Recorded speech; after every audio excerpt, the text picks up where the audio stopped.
great Monday morning, October 19th, 2020. To God be the glory for a brand new week. A beautiful autumnal, colorful, crisp day. And we are, I believe, in the 7th chapter of 2 Corinthians. And the theme this morning, when the Lord woke me up, was exam.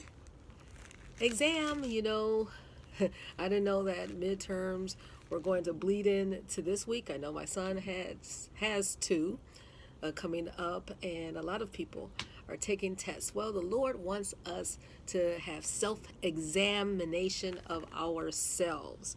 He wants us to first be surrendered to Him so that He can examine us. I believe that's in Psalms 139, where the psalmist declares how the Lord has made him and how the Lord knew his thoughts from afar, and He knows of our meditations. And for that, we are able to just go before His throne and say, in verse 23, we declare this today: search me, O God, and know my heart. Try me and know my thoughts, and examine me. See if there be any wicked way in me, and lead me in the way of everlasting. We do not want to waste these days and moments, but we want to get higher. There's a song, Lord, lift me up to higher ground. Every day we should have some type of movement in our life. We should not be the same as we were last year, last season, last month, last week, yesterday, because the Lord renews Himself, His mercies every day, and we want to be in alignment. Let the words of our mouth and the meditation of our heart be acceptable in Thy sight, O Lord, our strength and our Redeemer. Psalms 19:14, we would have gone over that. So we want to have assessments, self-assessments, and we want the Lord to be able to examine us. And once He reveals, like, I'm not pleased, because essentially, ultimately, He wants us to be able to look like His Son, right?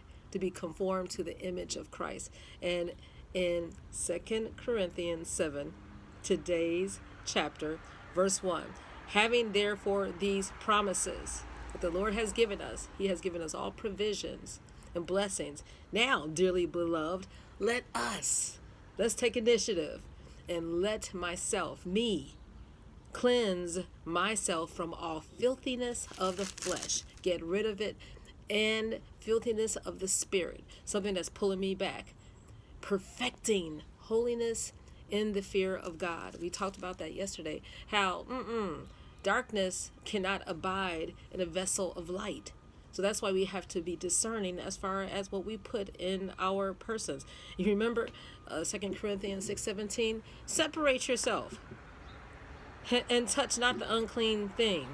No, we don't want to mix that. Now, like my son said, we be loving to folks, but we don't have to compromise ourselves, because we want to be powerful, we want to be potent for such a time as this, and we want the Lord to use us throughout our days with the time that we have. So we don't want anything pulling us back. We don't want anyone pulling us back, because the Lord has created us. He's amazingly or miraculously made us. Another version says, you have fearfully and wonderfully made us. And we know that that is the truth. Our soul knoweth right well. So we will praise Thee, for this is the case. And like I said, the thoughts of the Lord are precious toward us, and we want our thoughts in our mind to go right back to Him, so that He gets the praise, honor, and glory on this very day, and everything that we do, He will be worshiped and praised. I hope you have a wonderful Monday.